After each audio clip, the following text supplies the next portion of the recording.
Uno. ¿Qué tal, amigos de Plenilunia? Nos da muchísimo gusto recibirles en este espacio de Plenilunia junto a ti. Y hoy vamos a platicar sobre el parto en casa. Hoy, con la situación de la pandemia por COVID-19, pues muchas mujeres tienen miedo al contagio, de acudir a los hospitales, y esta es una alternativa, pues para quienes no quieren ir a un hospital. Vamos a platicar con una especialista, una partera, que es una profesión que se practica en todo el mundo y que es desde luego una alternativa en estos tiempos de pandemia. Y pues vamos a saludarla. Nos da muchísimo gusto recibir a Hanna Borboleta. Ella es directora clínica y partera en Casa Luna Maya de la Ciudad de México y además es integrante de la Red Mexicana de Parteras Autónomas. De verdad, Hanna, muchísimas gracias por estar con nosotros para el público de Plenilunia. Muchísimas gracias por la invitación. Un gustazo. Buenas tardes. Pues vamos a comenzar un poquito con un poco de historia, porque esto del parto en casa, de lo que son las parteras, pues a pesar de que es una profesión y un trabajo que pues han tenido las mujeres para ayudarle a otras mujeres a recibir a sus hijos desde hace mucho tiempo, pues en la actualidad quizá muchas no sabemos realmente qué es esto de ser partera. Platícanos entonces un poco de cómo llegaste tú a esta profesión. Claro que sí. Sí, como tú dices, la partería es una de las profesiones más antiguas del mundo. Tenemos registros desde el antiguo Egipto, ¿no? Y mucho más antes también de mujeres acompañando a otras mujeres en sus procesos de salud. No nada más en el parto, sino también en la menstruación, en la menopausia, ¿no? Mujeres que se dedicaban a trabajar de manera integral con los procesos de otras mujeres. Entonces yo llegué a la partería después de estudiar sociología, donde me tocó hacer un trabajo sobre los cursos de preparación al parto y yo quería un poco investigar sobre por qué las mujeres tomaban cursos para algo que se supone que es natural, ¿no? O sea, por qué vas a aprender algo cuando es un proceso natural, ¿no? Entonces era un poco esa dicotomía entre cultura y naturaleza, ¿no? Entre lo aprendido y lo innato, digamos. Entonces yo ahí conocí la partería, yo nací con partera, entonces nunca me fue algo ajeno, pero ahí yo conocí más sobre la partería y me di cuenta que las mujeres, una de las primeras cosas que decía esa partera era que el 80% de los partos no necesitaban asistencia médica, ¿no? Y ella en aquel entonces, esto estamos hablando hace más o menos 15 años, en aquel entonces también ella estaba empezando a hablar de el maltrato que las mujeres sufrían en los hospitales, ¿no? Lo que ahora conocemos como violencia obstétrica. Y yo decía, bueno, eso está extraño porque por un lado no tienen que ir, pero por otro lado reciben maltrato, entonces ¿por qué van, no?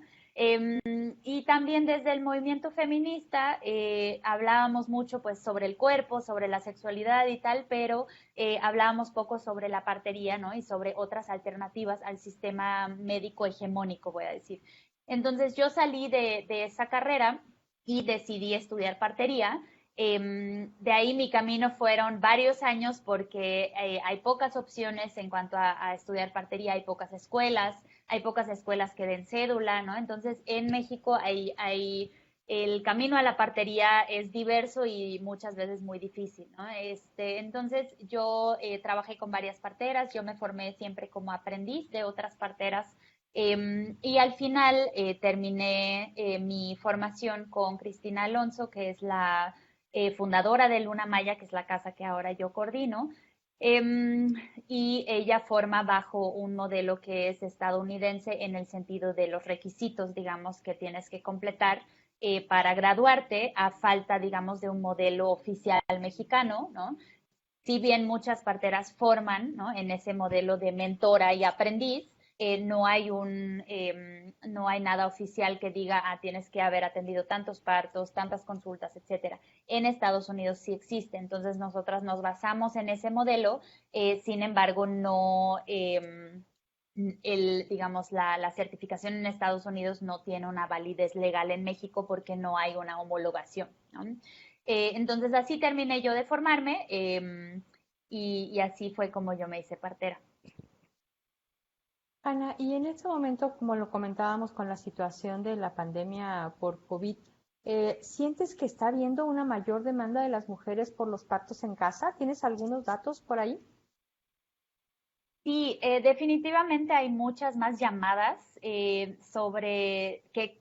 mujeres que quieren información, sobre todo, ¿no? Porque obviamente ahorita se está nuevamente hablando de los hospitales como foco de infección, cosa que realmente no es nueva porque los hospitales desde su invención en los 1700, más o menos, dependiendo de qué país hables, pero más o menos 1700, 1800, los hospitales desde el principio eran focos de infección, ¿no? O sea, no fue hasta que se inventaron los antibióticos, se inventó la antisepsia y la asepsia, que los hospitales se hicieron más seguros. Pero en un principio, o sea, por fácil unos 200 años, los hospitales no eran lugares seguros y los hospitales tenían una tasa de mortalidad, y en este caso, en lo que nos compete, materna, muy, muy alta, ¿no? Entonces, ahorita regresamos nuevamente a esa parte donde decimos, uy, en los hospitales hay bichos que no queremos, entonces no queremos ir ahí, ¿no? Cosa que realmente para mujeres sanas, con embarazos sanos, un hospital no necesariamente es el lugar donde ella tenga que estar, porque es una mujer sana con un embarazo sano y no es una mujer con una patología, ¿no? Entonces, aquí las parteras somos las profesionales de salud que somos las expertas en acompañar a las mujeres sanas con procesos sanos, ¿no?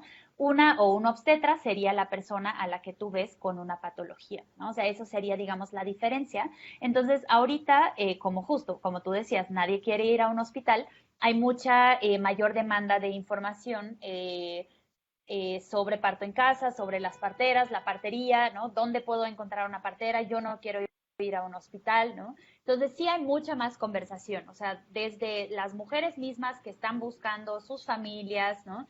Nos han buscado mucho a las parteras, tanto aquí en la Ciudad de México como en otros lados, ¿no? Desde la Red Mexicana de Parteras Autónomas también hemos recibido muchísimas llamadas, muchísimos correos, ¿no? También mucha demanda de entrevistas justamente, o sea, sí ha habido un auge de información sobre la partería. ¿Y qué es un parto en casa? ¿Cómo es? ¿Hay varios tipos de partos en casa? Platícanos un poco sobre eso. Pues un parto en casa suele ser un parto fisiológico, porque como decía, las parteras atendemos los procesos fisiológicos, o sea, sanos, de las mujeres.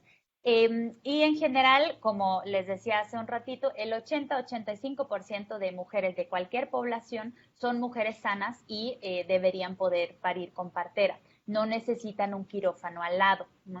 Las parteras hacemos también atención prenatal, hacemos un acompañamiento en el embarazo donde hacemos consultas, nos conocemos con las mujeres, con las familias, ¿no? Pedimos algunos laboratorios, ¿no? Hacemos chequeos físicos tanto de la mujer como de su bebé para siempre estar en el entendido que la mujer sigue siendo una mujer sana, ¿no? Su cuerpo está llevando súper bien a cabo el proceso del embarazo, su bebé está creciendo, etcétera, ¿no? Entonces, todo eso son elementos que nos dicen que esa mujer sigue siendo candidata para un parto en casa. Y repito, son en general el 80-85% de las mujeres. También otra cosa que nosotras hacemos mucho es trabajo con las emociones, porque el parto en general es un proceso de mucha crisis, ¿no? De mucho dolor, de desvelo, es lento muchas veces, ¿no? Te tardas horas y horas o días, ¿no? Hay mucha desesperación, claro que también hay mucha alegría porque vas a recibir a tu bebé, ¿no? Y hay muchas cosas juntas, vaya, ¿no? Entonces, evidentemente, eso es un proceso emocional importante en la vida de las mujeres, ¿no? Espiritual también muchas veces muy importante para muchas, ¿no? Muchas culturas enmarcan el parto en rituales, ¿no? O sea, depende mucho de a dónde tú veas, pero lo que quiero decir es que el parto es un evento importante, un parteaguas en la vida de mujeres y sus familias. Entonces, como tal, no es nada más físico, ¿no? Entonces, también lo que sabemos es que la adrenalina es la hormona por excelencia que va a interrumpir un parto, porque cualquier mamífera va a parir donde ella se sienta cómoda y en seguridad, ¿no? Porque cuando hay adrenalina, el cuerpo entiende hay peligro de vida o muerte, entonces ahí no hay que soltar a la cría, ¿no? Entonces, en general, cuando tú estás en tu casa, muchas mujeres se suelen sentir mucho más cómodas porque es su casa, es tu reino, ¿no? O tú sabes dónde están las cosas, qué comida hay, quién vive aquí, dónde está tu ropa, el olor es conocido, ¿no? Entonces, todo eso le dice a nuestro sistema que es seguro soltar a la cría, ¿no? Evidentemente, mujeres que se sientan más seguras en un hospital, pues es mucho mejor que paran en un hospital, ¿no? O sea, cualquier mamífera, repito, va a parir donde ella se sienta segura. Entonces, en cuanto a tipos de parto en casa, yo diría que hay tantos tipos como hay mujeres, porque cada mujer pare de manera diferente, ¿no? Hay mujeres que paren muy rápido, hay mujeres que se tardan más, hay mujeres que su parto que es mucho más ritual, ¿no? Depende también de qué persona seas tú, ¿no? O sea, tú vas a parir como tú vivas. Entonces, hay mujeres muy dramáticas, ¿no? Entonces ellas paren con mucho drama, ¿no? Y hay mujeres muy calladas, entonces su parto muchas veces es mucho más callado, ¿no? Y no digo que sea mejor uno u otro, sino más bien el parto es de la mujer y de las mujeres. Entonces, las parteras acompañamos ese desarrollo, ese proceso de cada mujer, porque lo que nos interesa es acompañar a cada mujer en su individualidad, ¿no? Cada mujer tiene deseos, cada mujer tiene miedos, su familia, ¿no? Su pareja, entonces cada circunstancia es muy diferente, ¿no? Es su primer bebé, su quinto embarazo, qué sé yo. Entonces, de esa manera nosotras nos enfocamos mucho en facilitar un ambiente tranquilo, porque sabemos que las hormonas que facilitan el parto van a trabajar cuando hay tranquilidad, seguridad y confianza, y eso se ve diferente para cada mujer. Claro. Y bueno, hablabas tú de un porcentaje de mujeres sanas que no requerirían de un apoyo médico, por decirlo, para parir. Ujú. Pero entonces, ¿el tener un parto en casa es para todas las mujeres o no necesariamente? No necesariamente, es para el 80-85% de las mujeres que son mujeres sanas. Ahora, nosotras solemos hacer una evaluación de riesgo continua. Quiere decir que nosotras no solemos etiquetar a las mujeres de tú tienes más de 40 años, entonces riesgo, ¿no? Sino más bien tú quién eres, cómo comes, qué tal descansas, cuál es tu nivel de estrés, tienes enfermedades crónicas, ¿no? Entonces, claro que hay algunas enfermedades crónicas que lo hacen más oportuno ir a un hospital para tu parto, ¿no? Entonces, ahí claro que se va a tener la conversación de, ¿sabes qué? Tu hipertensión es mucho mejor que tú tengas un parto en un hospital por la hipertensión porque es un factor de riesgo adicional, ¿no? Mujeres que entran al parto, perdón, al embarazo sanas, pero en el embarazo desarrollan hipertensión, pues misma cosa, ¿no? Vamos a tener la conversación de, ¿sabes qué? La casa ya no es un lugar tan oportuno para tu parto, ¿no? Pero a priori, nosotras siempre vamos a asumir que una mujer puede parir en casa hasta que se demuestre lo contrario, ¿no? Y como decíamos, en el 80-85% de las mujeres no se va a demostrar ese contrario, ¿no? Entonces es importante saber que claro que no es para todas, porque nosotras trabajamos, repito, con mujeres sanas y embarazos sanos. Entonces, claro, las mujeres que tienen ya hipertensión, que tienen trillizos, que tienen diabetes, etcétera, claro que su proveedor o proveedora de salud es una obstetra, ¿va? Entonces, esa es la persona que estudió patologías. Yo como partera estudio lo sano, lo fisiológico, ¿no? Entonces, esa es en general la división que vemos en otros países donde los sistemas de salud están mucho más equilibrados. Las parteras atienden el 80-85% de las mujeres que son mujeres sanas, tanto en hospital como en casas de partería como en casa, y las y los obstetras atienden al 15-20% de mujeres que sí necesitan intervenciones mayores.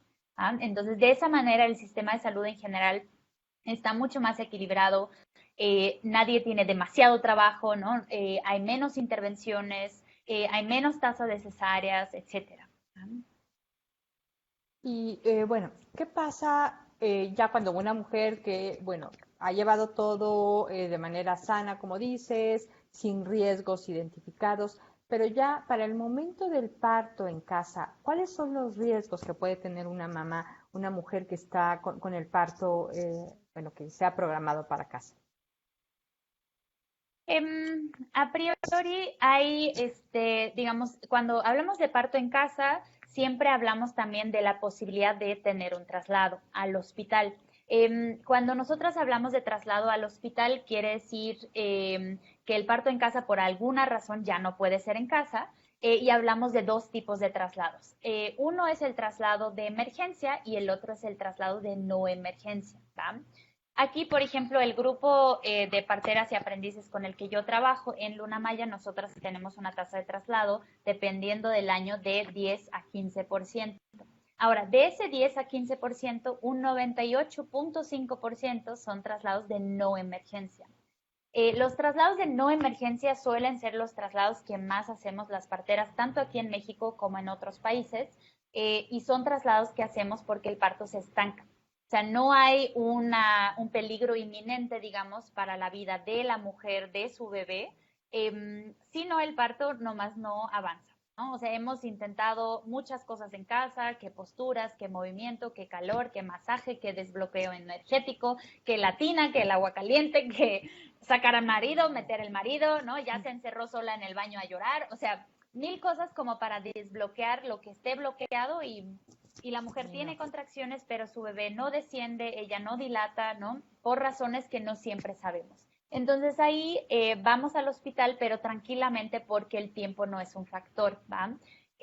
Por tres cosas. En el hospital, digamos, las tres herramientas que en casa no hay son una epidural, que es la anestesia que se pone en la espalda, para que la mujer pueda descansar un rato, ¿no? Igual y después seguir con su parto.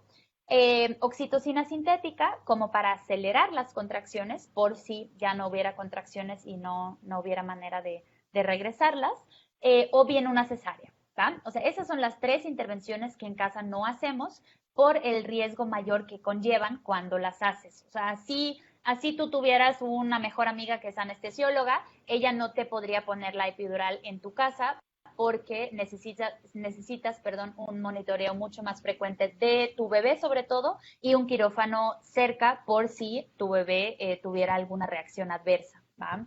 Entonces, esas son las tres herramientas que hay en un hospital que en casa no hay y que en casa no podría tampoco haber, ¿no? Entonces, por esas iríamos.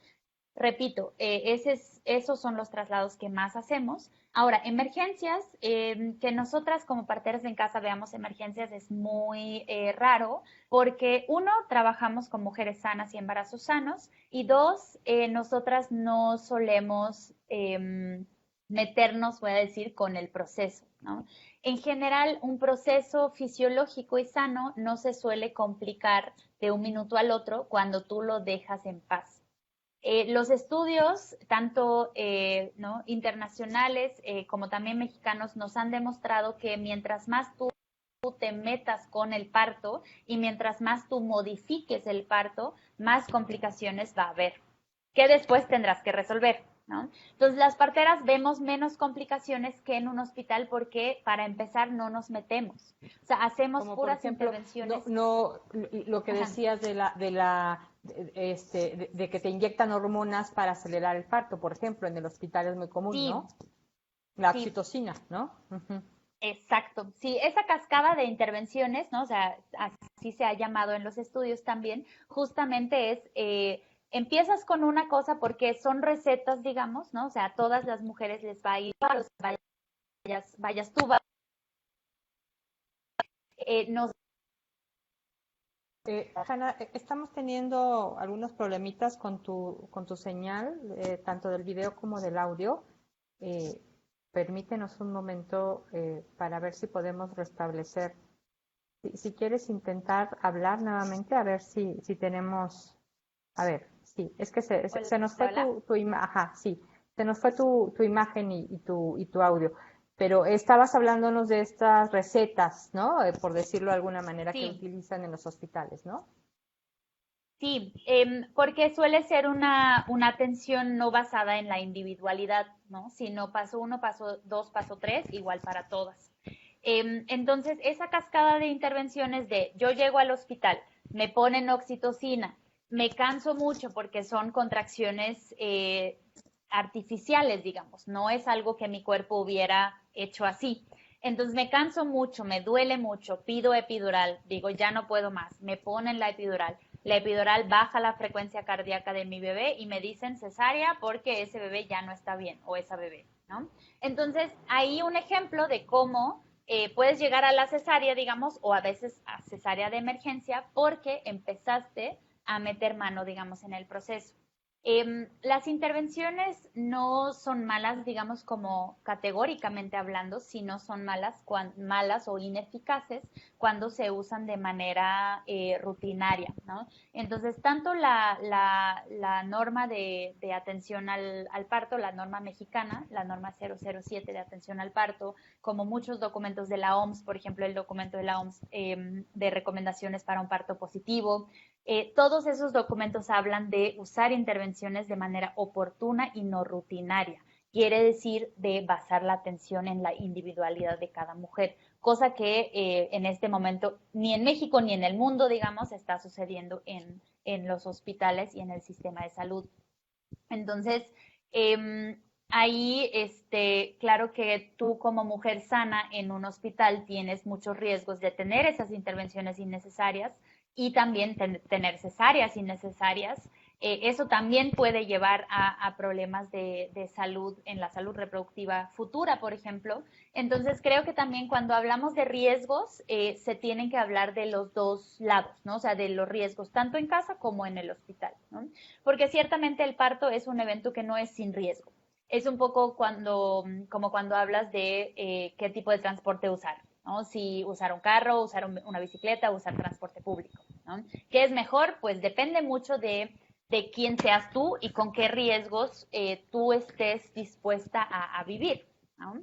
O sea, si yo tengo tanto miedo de tomar un avión a Cancún, pues igual y no me voy a Cancún, ¿no? O quién sabe, ¿no? Entonces creo que también es importante tener una conversación muy clara, muy informada entre proveedoras de salud, las mujeres, sus familias, ¿no? Sobre las maneras de atención y los riesgos que cada modelo, digamos, implica. ¿Va?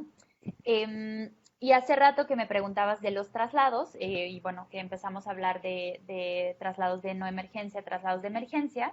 Repito, nosotras en general quedamos en qué hospital usaríamos desde antes con las mujeres, entonces todas las mujeres que nosotras atendemos desde antes tienen claro cuál va a ser su plan B, cuál va a ser el hospital de traslado de emergencia, cuál va a ser el hospital de traslado de no emergencia, ¿no? Todo eso está claro antes de que iniciemos el parto, entonces así también todo el equipo sabe que si necesitamos un traslado de no emergencia, vamos a tal hospital, de emergencia a tal hospital. Y también importante que sepan ustedes que nos están escuchando y viendo, que las parteras también nos capacitamos en emergencias obstétricas, ¿no? O sea, hay algunas emergencias que sí se tienen que atender en casa y se pueden atender en casa, como por ejemplo hemorragias, que claro, cuando tú sangras de donde sea, es importante parar ese sangrado rápidamente. Entonces, a veces ahí sí no tienes ni 10 minutos para llegar a un hospital. Entonces, las parteras tenemos los mismos medicamentos antihemorrágicos que tiene un hospital. Podemos poner suero intravenoso para reemplazar líquidos, podemos poner oxígeno para que esa mujer se sienta lo mejor posible después de su hemorragia. Entonces, ese tipo de cosas sí se pueden tratar y atender en casa. Hanna, ya tenemos algunas preguntas del público y nos gustaría, por favor, que Maribel nos pregunta, ¿qué cuidados debe tener la partera para evitar las infecciones por el parto en casa? ¿Y qué tan profesionalizadas están las parteras en México? ¿Ya existen certificaciones? ¿Algún aval de escuela de medicina? Bueno, ya un poco al principio nos explicabas esto de las certificaciones, pero ¿solo son mujeres o hay parteros varones como hay ginecobstetras varones? Y quizá ya con esto de la profesionalización y eso, bueno, después de responder de los cuidados para evitar infecciones, quizá también podríamos ir ya un poco a que nos expliques esto de cómo y dónde se pueden formar en México, cómo se capacitan las parteras en México, ¿no? Claro que sí. Muchas gracias, Maribel, por tu pregunta. En cuanto a infecciones, aquí es importante hablar de que en general en casa el riesgo de infección es mucho menor que en un hospital. ¿Por qué? Porque los bichos, digamos, en casa en general son los bichos conocidos de esa familia. En los últimos 5 o 10 años ha habido un auge en los estudios sobre el microbioma, o sea, el conjunto de microorganismos que tenemos como seres humanos en la piel, en las mucosas, ¿no? En la boca, en los ojos, en la vagina. Entonces, esos estudios nos han mostrado la importancia de un parto vaginal y también de un apego inmediato después del parto, ¿no? De bebé a la piel de mamá y de también un parto en casa, ¿no? Y nos han demostrado que en un parto en casa realmente el riesgo de infecciones es menor que en un hospital porque no hay bichos en general patógenos, ¿no? En un hospital sí. Entonces ahí realmente el parto también, esa es otra de las cosas que hemos aprendido con esos estudios, el parto no es estéril, ¿no? Porque la vagina no es estéril, ¿no? Así como la boca no es estéril. Entonces, realmente la base del sistema inmunológico de una persona se forma en el parto. Entonces, cuando tú como bebé naces a través de la vagina de tu mamá y esas son las primeras bacterias que te van a colonizar. Quiere decir que esas son las primeras bacterias que te van a empezar a enseñar qué bacteria es amiga y qué bacteria es enemiga, ¿no? Y como son las bacterias de tu mamá, ¿no? Y de su cuerpo, y tú vas a estar pegada a su cuerpo, son bacterias en general amigas, ¿no? Cuando tú naces en un hospital, hay mayor riesgo de infección porque son bacterias o pueden ser bacterias no tan amigas, ¿no? Porque son bacterias que sobreviven en un quirófano, por ejemplo, ¿no? Que suelen ser bacterias mucho más dañinas que en una casa, ¿no? Entonces sabemos que el parto no es estéril y que realmente tú no necesitas, digamos, clorar, por ejemplo, toda tu casa para el parto, ¿no? Misma cosa con tu cama, ¿no? O la tina, ¿no? Para aquellas mujeres que quisieran parto en agua, por ejemplo. O sea, es el agua con la que te bañas también, ¿no? Porque, repito, el parto no es estéril. Entonces, realmente, en un hospital, obviamente, hay mucha más atención, hay muchos más cuidados. Para el parto, porque en un hospital sí hay mayor riesgo de infección, ¿tá? Un poco la parte que explicaba al principio, ¿no? De los hospitales como foco de mayor riesgo y de mayor infección. Entonces, eso por un lado. La siguiente pregunta era la formación, ¿cierto? Sí, la profesionalización, Sí, si existe profesionalización de las parteras en México y cuál es su formación, sí. ¿no? Ujú. Sí, ¿Cómo se sí, qué forman? buena ¿Dónde? pregunta. Sí, Ujú. qué bueno que preguntes eso, porque eso es un poco es la pregunta de las 64,000, porque hay algunas escuelas de parteras en México, sí, sí hay escuelas. En total son unas 4 o 5 que dan cédula. Hay también parteras que forman, como decía, como mentora. Esa vía, digamos, es no menos formal o menos seria, pero sí menos reconocida en cuanto a papeles. De parte del gobierno no hay una certificación como tal cuando tú estudias partería con una mentora. Sí hay una cédula profesional cuando tú estudias en una escuela, ¿no? Entonces ahí hay, como decía, varias escuelas que dan cédula profesional de la SEP. Una en San Miguel de Allende, en Guanajuato, otra en Guerrero, en Tlapa, otra en Erongarícuaro, Michoacán, y otra en Cuernavaca, Morelos.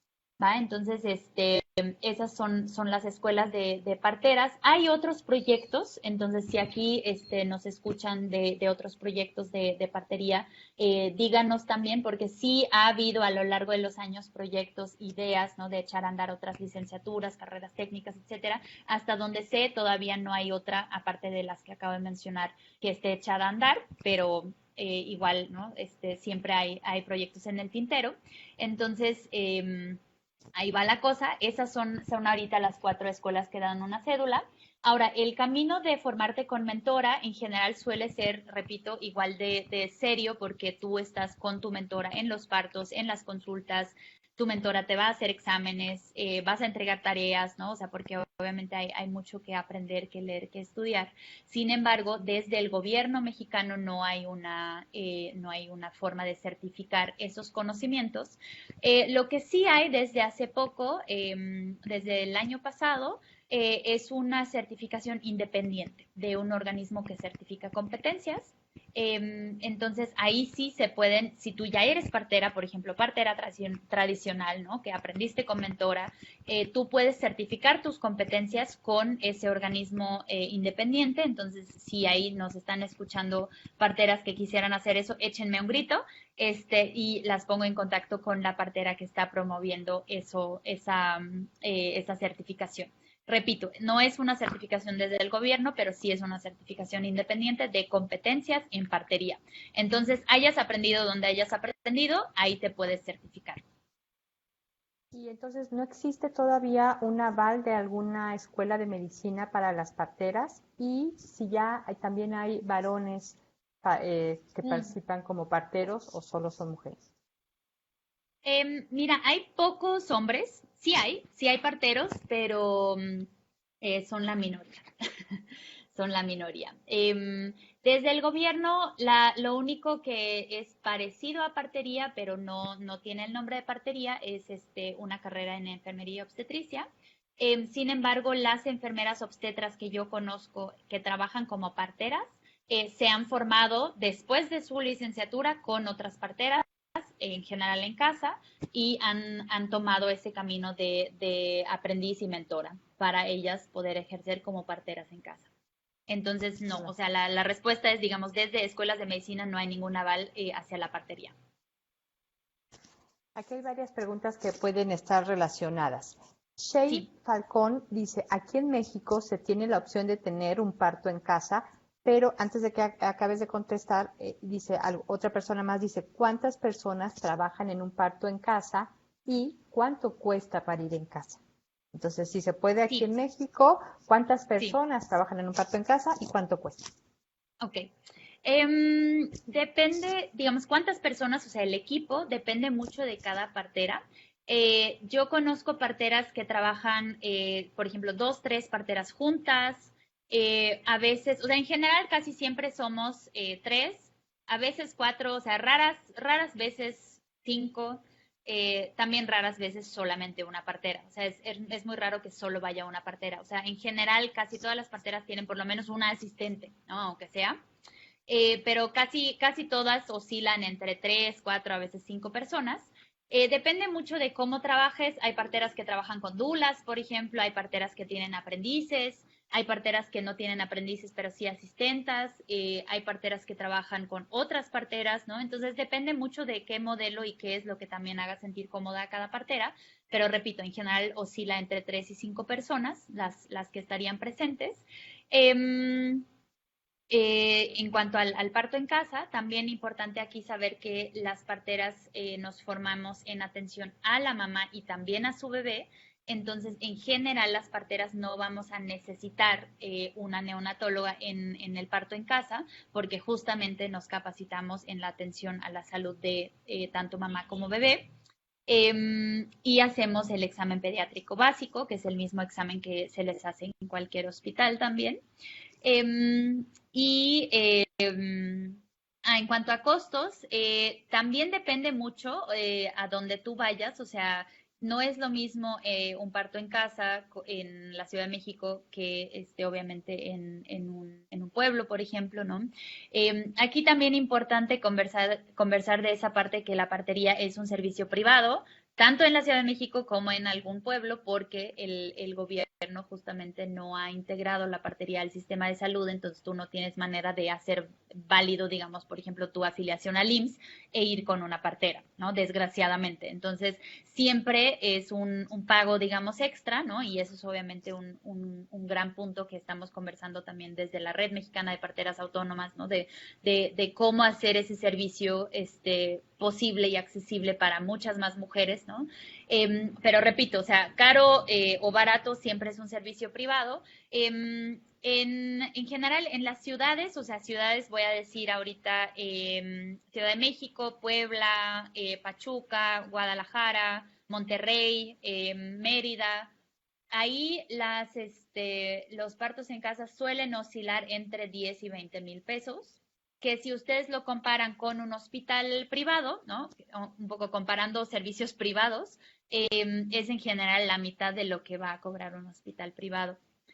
Ahora, claro que en pueblos o ciudades más chiquitas, el parto en casa, como también la atención de un hospital privado o una práctica, digamos, médica privada, va a bajar, ¿va? Entonces, es un poco para que se den una idea. Otras parteras incluyen también consultas posparto en su paquete, ¿no? Entonces, ahí depende también de cómo trabaje la partera, ¿va? Ok. Otra pregunta más del público. Sí. ¿Cuántos partos en casa realizan en promedio al mes? ¿Y cuántos se han incrementado en la pandemia?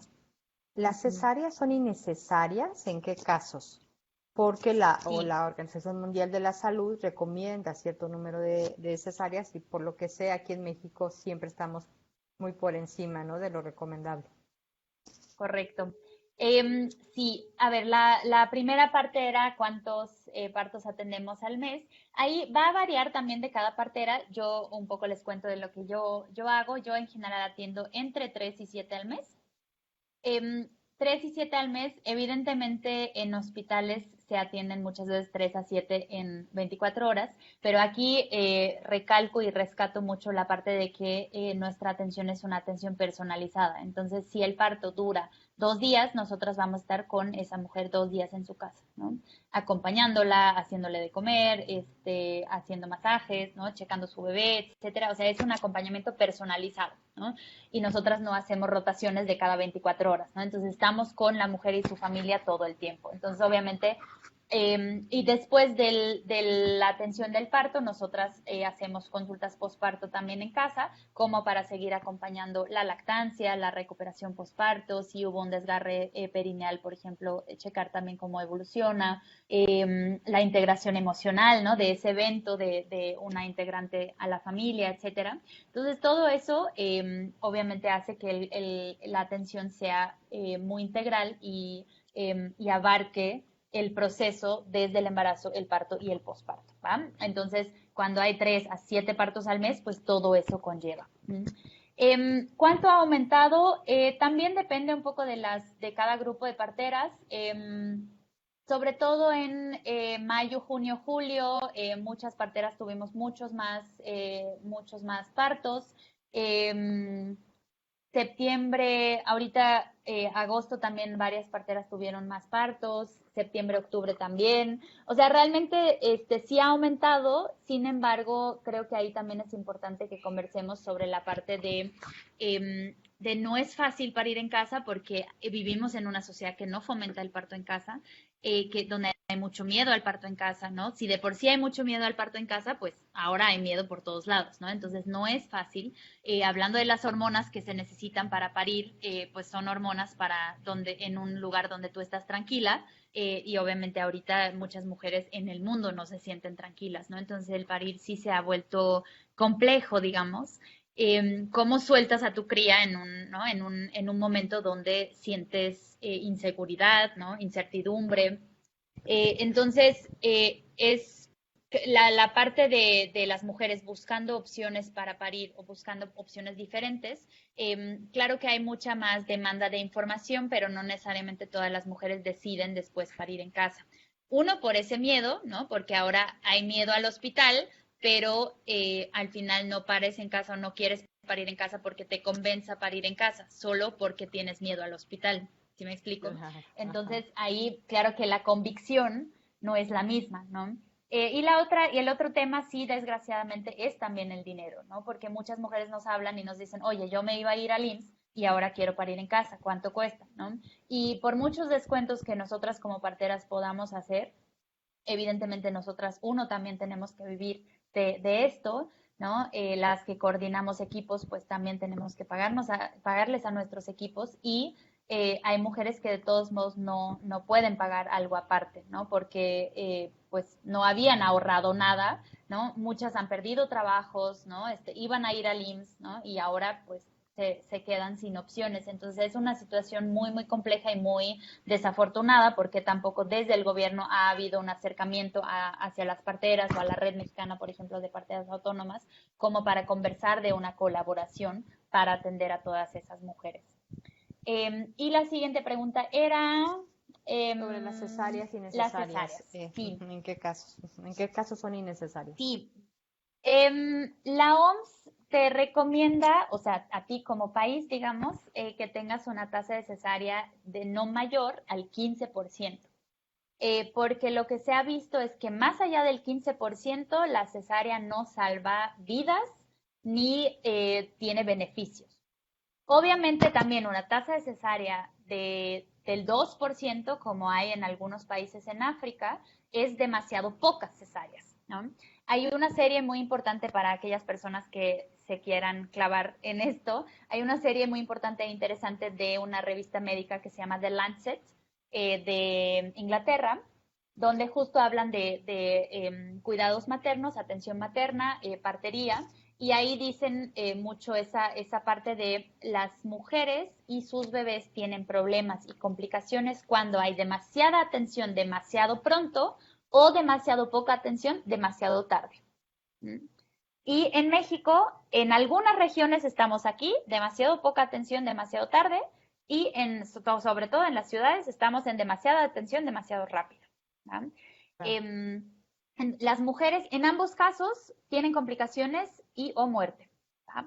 O sea, una tasa de cesáreas del 45%, como la tenemos en México, 46%, como promedio, altísima, o sea, 30% más de lo que recomienda la OMS, 3 veces más de lo que sería óptimo, nos sirve, digamos, para que más mujeres tengan una experiencia positiva, para que más mujeres sobrevivan, para que más bebés sobrevivan. O sea, realmente no son necesarias tantas cesáreas. Ahora, repito, cuando hay muy pocas cesáreas, faltan, ¿no? Faltan cesáreas. Entonces, evidentemente, lo que quieres es un equilibrio. Donde sí está indicada una cesárea es, por ejemplo, en casos de placenta previa, que es una condición donde la placenta tapa el cuello uterino, entonces ese cuello uterino cuando tú estás en trabajo de parto se tiene que abrir para dejar pasar a tu bebé y cuando se abre, lo que se desprende obviamente al abrirse el cuello es la placenta, por lo tanto falta oxigenación hacia tu bebé y entonces eso es una emergencia. Entonces cuando las mujeres tienen un diagnóstico de placenta previa, es importante hacer una cesárea, ¿no? Otra condición es, por ejemplo, desproporción cefalopélvica, o sea, ahí quiere decir que la cabeza de bebé está muy grande para la pelvis de la mamá, pero esa condición también se ha sobrediagnosticado mucho, ¿no? O sea, en general, tú no puedes predecir que una pelvis no se va a abrir a menos de que esté en trabajo de parto, ¿no? Porque hay muchas hormonas que hacen que se abra la pelvis, ¿no? Y la pelvis no es un cinturón rígido de huesos, sino más bien son varios huesos que se mueven y se mueven bajo influencia de hormonas, ¿no? Entonces, ahí es importante saber que eso en trabajo de parto se puede ver, ¿no? No antes, a menos de que la mujer tenga desde antes antecedentes de algún accidente, ¿no? De la pelvis, clavos en la pelvis o bien malnutrición, ¿no? Desnutrición, perdón, desde la infancia, ¿no? Ese tipo de cosas sí lleva a problemas en el crecimiento óseo, ¿no? Desde la infancia, entonces son otros los pronósticos, ¿va?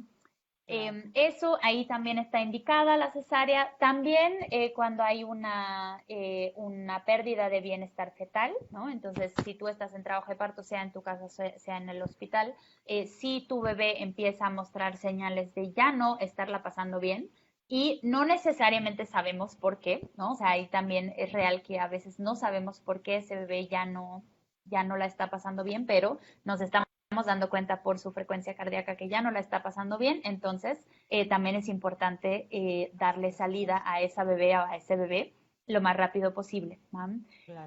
Ana, sí, ya estamos un poco sobre el tiempo, ya teniendo que terminar y tenemos todavía un par de preguntas. Tenemos una pregunta más, dice, ¿en qué países sí se ha integrado la partería al sistema público de salud? Y una última donde dice, ¿en los hospitales públicos hay partos naturales o todos son con intervención quirúrgica? Y bueno, ya estas serían nuestras últimas preguntas para pasar ya a cerrar nuestra entrevista, Jani, por favor. Qué interesante, sí. ¿En qué países sí se ha integrado la partería?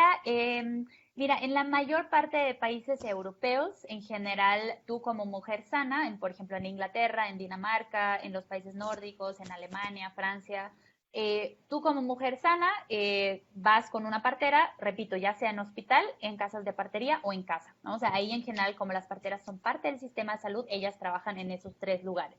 Entonces tú como mujer decides un poco a dónde te quieres atender.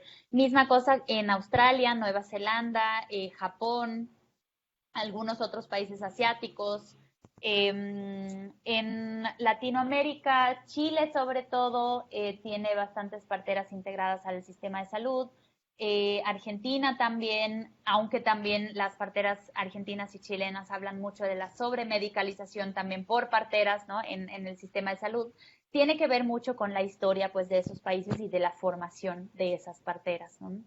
Entonces, sí, sí hay países donde está integrada la partería al sistema de salud. Em, la otra era, Si en los hospitales públicos hay sí. partos naturales o todos son con intervención quirúrgica.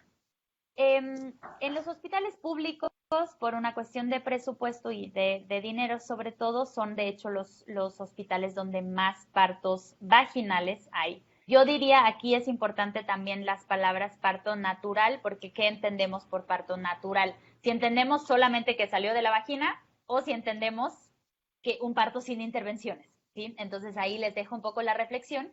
Los hospitales en general del IMSS-ISSSTE tienen una tasa de cesárea del entre 20 y 30%, entonces es menor. De todos modos, no es lo recomendado por la OMS, pero es menor a los hospitales privados que por razón de costos hacen, dependiendo del hospital, entre 80 y 100% de cesáreas. Entonces, sí, sí es muy disparada la diferencia. Sin embargo, los partos en general, tanto en hospital público como en privado, suelen ser partos intervenidos. O sea, aunque tengas un parto, o sea, aunque tu bebé salga de tu vagina, suelen ser partos muy intervenidos, con muchos pasos, como decía yo, tipo receta. Claro. Pues Hanna, por favor, para las personas, para las mujeres que quieran contactarte, ¿cómo pueden ponerse en Sí, contacto con ustedes? sí, mira, nosotras estamos en redes. Para las que están fuera de la Ciudad de México y buscan partera, estamos desde la Red Mexicana de Parteras Autónomas. Entonces, así búsquenos tanto en Facebook, Twitter, en Instagram. Ahí tenemos un mapa también de diferentes parteras que integramos la red. Entonces, es Red Mexicana de Parteras Autónomas. Para buscar a su partera, tenemos muchos en vivos también, ¿no? Mucha información sobre la partería a nivel nacional. Mis redes son Partera en Bici, entonces yo estoy igual en Facebook, en Instagram, en Twitter como Partera en Bici, entonces también hay mucha información ahí pues de las entrevistas, ¿no? Información política también, ¿no? Ahí reflexiono mucho. Y también Luna Maya tiene sus redes igual como Luna Maya, nos encuentran en Facebook, Instagram y Twitter todavía no, pero pronto. Entonces ahí nos pueden encontrar. Pues de verdad, Hanna Borboleta, muchísimas gracias por tu participación, por este espacio y estas reflexiones sobre esta alternativa para las mujeres que quieren tener a sus hijos y no necesariamente en un hospital. Gracias por haber participado con nosotros. Muchas gracias a ustedes por invitarme y a todas las personas que hicieron tan interesantes preguntas.